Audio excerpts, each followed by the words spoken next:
ಆತ್ಮೀಯರೇ, diamond of English ಚಾನಲ್ಗೆ ಸ್ವಾಗತ. ನಾವು ಇಂದಿನ ತರಗತಿಯಲ್ಲಿ ಸಿಂಪಲ್ ಪ್ರೆಸೆಂಟ್ ಟೆನ್ಸ್ ಕುರಿತು ಏನಪ್ಪ ಅಂತಂದರೆ ಕಲಿಯುತ್ತೇವೆ. ಸಿಂಪಲ್ ಪ್ರೆಸೆಂಟ್ ಟೆನ್ಸ್ ಅಂದರೆ ಏನು, ಅದರ ಸ್ಟ್ರಕ್ಚರ್ ಆಫ್ ಸೆಂಟೆನ್ಸ್ ಅಂದರೆ ಅದರ ವಾಕ್ಯ ರಚನೆ ಮತ್ತು ಎಕ್ಸಾಂಪಲ್ಗಳನ್ನು ನಾವು ಕಲಿಯುತ್ತೇವೆ. ನಾನು ಶ್ರೀ ಕುಮಾರಸ್ವಾಮಿ ಗಂಗಾವತಿ. ನಾವು ಏನಪ್ಪ ಅಂತಂದರೆ ಇಲ್ಲಿ ನಮ್ಮ ಮೊದಲಿಗೆ ಸಿಂಪಲ್ ಪ್ರೆಸೆಂಟ್ ಟೆನ್ಸ್ ಈ ಕಾಲವು ಸದ್ಯದಲ್ಲಿ ನಡೆಯಬಹುದಾದ ನಿರ್ದಿಷ್ಟ ಕ್ರಿಯೆಯನ್ನು ಸೂಚಿಸುತ್ತದೆ. ಸದ್ಯದಲ್ಲಿ ನಡೆಯಬಹುದಾದ ಅಂದರೆ ಜಸ್ಟ್ ನಾವು ಮಾಡುವಂತಹ ಕ್ರಿಯೆಯನ್ನು ಈ ಕಾಲವು ಸೂಚಿಸುತ್ತದೆ. ಸೊ ಫಾರ್ ಎಕ್ಸಾಂಪಲ್, ನಾನು ಈಗ ನಿಮಗೆ ಇಂಗ್ಲೀಷನ್ನು ಬೋಧಿಸುತ್ತೇನೆ. ಅವನು ಗಂಗಾವತಿಗೆ ಹೋಗುತ್ತಾನೆ. ಅವಳು ಈಗ ನೀರನ್ನು ತರುತ್ತಾಳೆ. ಸೊ ಇವೆಲ್ಲ ಏನಪ್ಪ ಅಂದರೆ ಸದ್ಯದಲ್ಲಿ ಮಾಡುವಂಥ ಕ್ರಿಯೆ ಆಗಿರ್ತತಿ.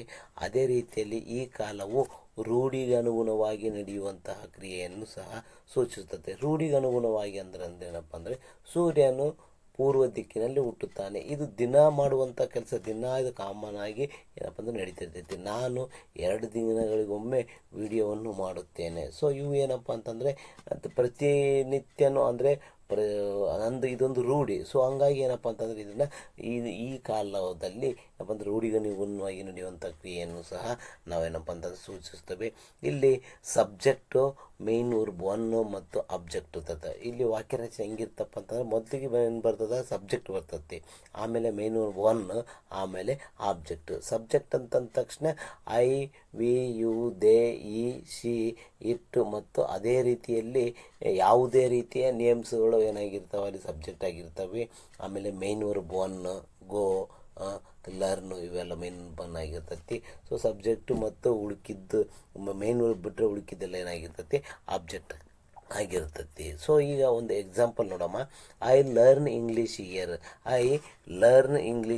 ಇಲ್ಲಿ ನೋಡ್ರಿ, ಐ ಅಂತಂದರೆ ನಾನು, ಈ ಲರ್ನ್ ಇಲ್ಲಿ ಇಂಗ್ಲೀಷನ್ನು, ಲರ್ನ್ ಅಂತಂದರೆ ಕಲಿಯುತ್ತೇನೆ. ಸೊ ನಾನು ಇಲ್ಲಿ ಇಂಗ್ಲೀಷನ್ನು ಕಲಿಯುತ್ತೇನೆ ಅನ್ನಂತಹ ಮೀನಿಂಗ್ ಕೊಡುತ್ತದೆ. ನಾನು ಇಲ್ಲಿ ಇಂಗ್ಲೀಷನ್ನು ಕಲಿಯುತ್ತೇನೆ ಅನ್ನೋಂಥ ಮೀನಿಂಗ್ ಕೊಡ್ತೈತಿ. ಇನ್ನೊಂದು ಎಕ್ಸಾಂಪಲ್ ನೋಡಮ್ಮ. ಇಲ್ಲಿ ನೋಡ್ರಿ, ವಿ ಅಂತಂದರೆ ನಾವು. ನೆಕ್ಸ್ಟು ಡೈಲಿ ಅಂದರೆ ದಿನಾಲು ಇಂಗ್ಲೀಷನ್ನು ಏನಪ್ಪ ಅಂದರೆ ನಾವು ಶಾಲೆಗೆ ಬರುತ್ತೇವೆ ಅನ್ನೋಂತಹ ಮೀನಿಂಗ್ ಕೊಡುತ್ತದೆ. ಸೊ ನಾವು ದಿನಾಲು ಶಾಲೆಗೆ ಬರುತ್ತೇವೆ ಅನ್ನೋಂಥ ಮೀನಿಂಗ್ ಕೊಡ್ತೈತಿ. ಇಲ್ಲಿ ಬೈ ಮಿಸ್ಟೇಕ್ ಬರುತ್ತೇನೆ ಅಂತ ಆಗ್ಯದ, ಬರುತ್ತೇವೆ. ನೆಕ್ಸ್ಟ್ ಇಲ್ಲಿ ನೋಡ್ರಿ, ಮುಂದಿನ ಎಕ್ಸಾಂಪಲ್ ನೋಡಮ್ಮ. You ask many questions. So ಇಲ್ಲಿ ನೋಡ್ರಿ, ಯು ಅಂತಂದರೆ ಏನು, ನೀವು ಮೆನಿ ಅಂದರೆ ಅನೇಕ ಪ್ರಶ್ನೆಗಳನ್ನು ಕೇಳುತ್ತೀರಿ ಅನ್ನೋಂತಹ ಮೀನಿಂಗ್ ಕೊಡುತ್ತೈತಿ. ಸೊ ಇಲ್ಲಿ ನೋಡ್ರಿ, ಅದರ ಅರ್ಥ ನೋಡಿದಾಗ ನೀವು ಅನೇಕ ಪ್ರಶ್ನೆಗಳನ್ನು ಕೇಳುತ್ತೀರಿ. ಅದೇ ಥರ ಇನ್ನೊಂದು ಉದಾಹರಣೆ ನೋಡಮ್ಮ. ಏನಪ್ಪ ಅಂತಂದರೆ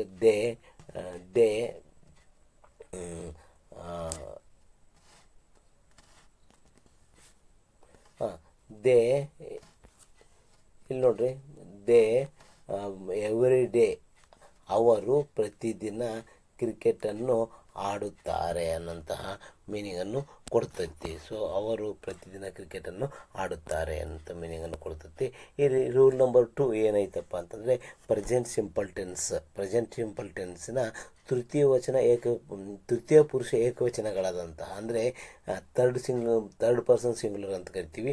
ಈ ಸಿ ಇಟ್ಟು ಬಂದಾಗ, ಸೊ ಏನಪ್ಪ ಅಂತಂದರೆ ಸಬ್ಜೆಕ್ಟಾಗಿ ಈ ಸಿ ಇಟ್ಟು ಬಂದಾಗ ಸಾಮಾನ್ಯವಾಗಿ ನಾವು ಎಸ್ ಪ್ರತ್ಯಯವನ್ನು ಹಚ್ಚಬೇಕು. ಫಾರ್ ಎಕ್ಸಾಂಪಲ್, ಜಂಪ್ ಇದ್ದಿದ್ದು ಜಂಪ್ಸ್ ಆಗ್ತೈತಿ. ನೆಕ್ಸ್ಟು ಕಿಲ್ ಇದ್ದಿದ್ದು ಕಿಲ್ಸ್ ಆಗ್ತೈತಿ. ಅದೇ ರೀತಿ ಬಾರ್ಕ್ ಇದ್ದಿದ್ದು ಬಾರ್ಕ್ಸ್ ಆಗ್ತೈತಿ. ಸೊ ಇಲ್ಲೊಂದು ಉದಾಹರಣೆ ನೋಡಿದಾಗ ಏನಪ್ಪ ಅಂತಂದರೆ ಈ ಜಂಪ್ಸ್, ಇಲ್ಲಿ ನೋಡ್ರಿ ಏನಾಗ್ಯದ, ಈ ಜಂಪ್ಸ್ ಇಲ್ಲಿ ನೋಡ್ರಿ ಈ ಬಂದೈತಿ. ಹಂಗಾಗಿ ಏನಪ್ಪ ಅಂತಂದರೆ ಅದಕ್ಕೆ ನಾವು ಎಸ್ ಸೇರಿಸಿವಿ. ನೋಡ್ರಿ, ಎಸ್ಸನ್ನು ಸೇರಿಸಿವಿ. ಅವನು ಇಲ್ಲಿ ಕನ್ನಡ ಮೀನಿಂಗ್ ನೋಡಿದಾಗ ಅವನು ಬಹಳ ಎತ್ತರವಾಗಿ ಜಿಗಿಯುತ್ತಾನೆ. ಸೊ ಇನ್ನೊಂದು ಎಕ್ಸಾಂಪಲ್ ನೋಡಮ್ಮ. ಇಲ್ಲಿ ನೋಡ್ರಿ, ಅವಳು ಸುಂದರವಾಗಿ ಆಡುತ್ತಾಳೆ. ನೋಡ್ರಿ, ಅದಕ್ಕೆ ನಾವು ಏನು ಮಾಡಿವಪ್ಪ ಅಂದರೆ ಎಸ್ ಸೇರಿಸಿವಿ. ಸೊ ಎಸ್ ಸೇರಿಸಿದರೆ ಏನಾಗಿಬಿಡುತ್ತಪ್ಪ ಅಂತಂದರೆ ಈ ಸೀಟು ಅಂದಾಗ ಎಸ್ ಸೇರಿಸ್ಬೇಕಂತ. ಅವಳು ಸುಂದರವಾಗಿ ಆಡುತ್ತಾಳೆ. ನೆಕ್ಸ್ಟ್ ಅದೇ ಥರ ಏನಪ್ಪ ಅಂತಂದರೆ it kill animals for food. So ಅದು ಆಹಾರಕ್ಕಾಗಿ ಪ್ರಾಣಿಗಳನ್ನು ಕೊಲ್ಲುತ್ತದೆ ಅನ್ನೋಂತಹ ಮೀನಿಂಗನ್ನು ಕೊಡುತ್ತದೆ.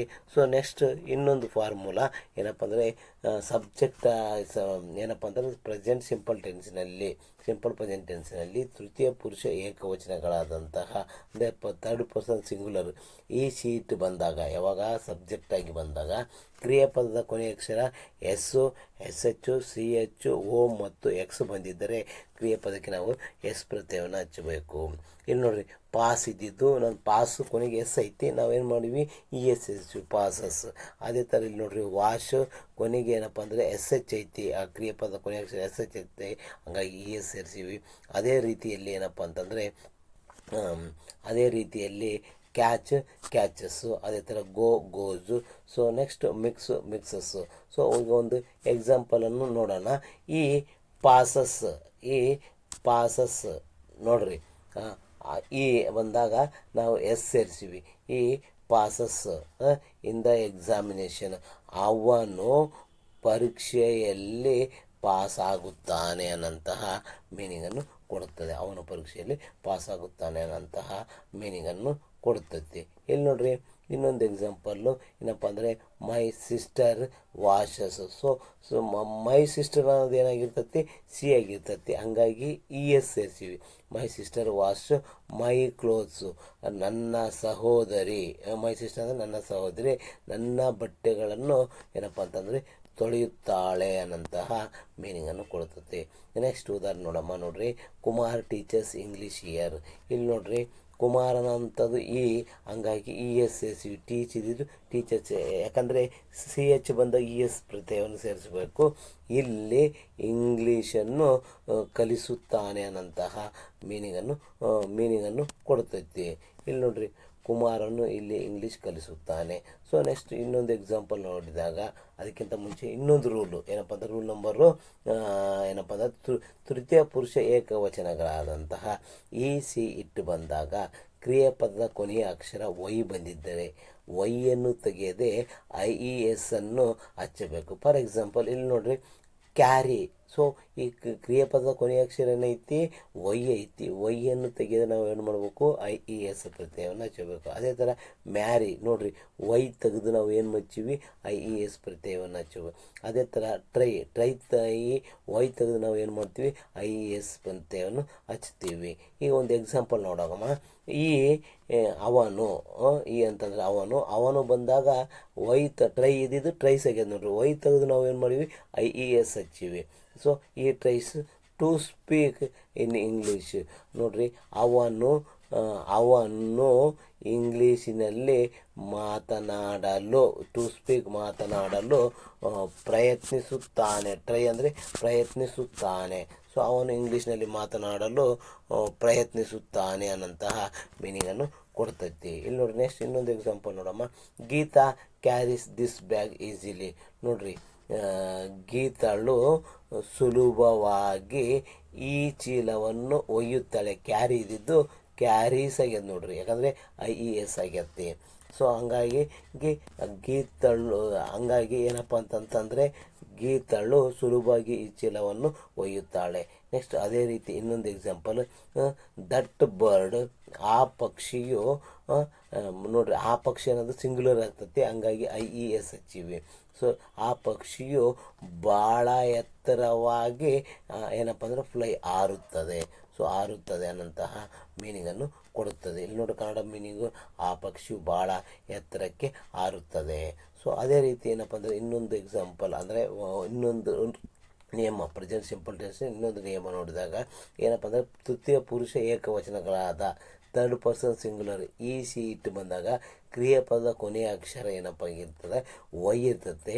ಆದರೆ ಹಿಂದೆ A E I O U ಬಂದಿದ್ದರೆ ನಾವು ವೈಯನ್ನು ತೆಗೆಯದೆ ಎಸ್ ಪ್ರತ್ಯಯವನ್ನು ಹಚ್ಚಬೇಕು. ಫಾರ್ ಎಕ್ಸಾಂಪಲ್ ಇಲ್ಲಿ ನೋಡ್ರಿ, ಪೇ ಇದ್ದಿದ್ದು ಪೇಸ್ ಆಗ್ತತಿ. ಸೊ ಅದೇ ಥರ ಪ್ರೈ ಇದ್ದಿದ್ದು ಪ್ರೈಸ್ ಆಗ್ತತಿ. ಸೊ ಇಲ್ಲಿ ನೋಡ್ರಿ ಸೇ ಇದ್ದಿದ್ದು ಸೇಸ್ ಆಗ್ತತಿ.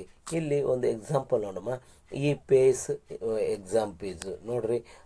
ಈ ಅಂತಂದರೆ ಅವನು ನೋಡ್ರಿ ಎಸ್ ಸೇರಿಸಿ ನೋಡ್ರಿ, ಯಾಕಂದರೆ ಕ್ರಿಯಾಪದ ಕೊನೆ ಅಕ್ಷರ ವೈ ಐತಿ, ಅದರಿಂದ ಏನೈತಪ್ಪ ಅಂದರೆ ಸ್ವರ ಐತಿ. ಸೊ ಹಂಗಾಗಿ ಪೇಸ್, ಈ ಪೇಸ್ ಎಕ್ಸಾಮ್ ಫೀಸ್, ಅವನು ಪರೀಕ್ಷಾ ಶುಲ್ಕವನ್ನು ಕಟ್ಟುತ್ತಾನೆ ಅನ್ನೋಂತಹ ಮೀನಿಂಗನ್ನು ಕೊಡ್ತೈತೆ. ಅದೇ ಥರ ನೆಕ್ಸ್ಟ್ ನೋಡ್ರಿ, she prays to God. So she ಅಂದರೆ ಅವಳು, ವೈ ಇದ್ದಿದ್ದಕ್ಕಾಗಿ ನಾವು ಎಸ್ ಸೇರಿಸಿವಿ, prays to God every day, ಅವಳು ಪ್ರತಿದಿನ ದೇವರಿಗೆ ಏನಪ್ಪ ಅಂದರೆ ಪ್ರಾರ್ಥಿಸುತ್ತಾಳೆ ಅನ್ನೋಂತಹ ಏನಪ್ಪ ಅಂತಂದರೆ ಮೀನಿಂಗನ್ನು ಕೊಡ್ತೈತಿ. ಸೊ ನಾವು ಇಲ್ಲಿವರೆಗೆ ಏನಪ್ಪ ಅಂತಂತಂದರೆ ಪ್ರೆಸೆಂಟ್ ಸಿಂಪಲ್ ಟೆನ್ಸಿನ ಕುರಿತು ನಾವೇನಪ್ಪ ಅಂತಂದ್ರೆ ನೋಡಿದ್ದೀವಿ, ಅದರ ಎಕ್ಸಾಂಪಲು, ಅದರ ವಾಕ್ಯ ರಚನೆ ಎಲ್ಲ ನೋಡಿದ್ದೀವಿ. So thank you for watching this video.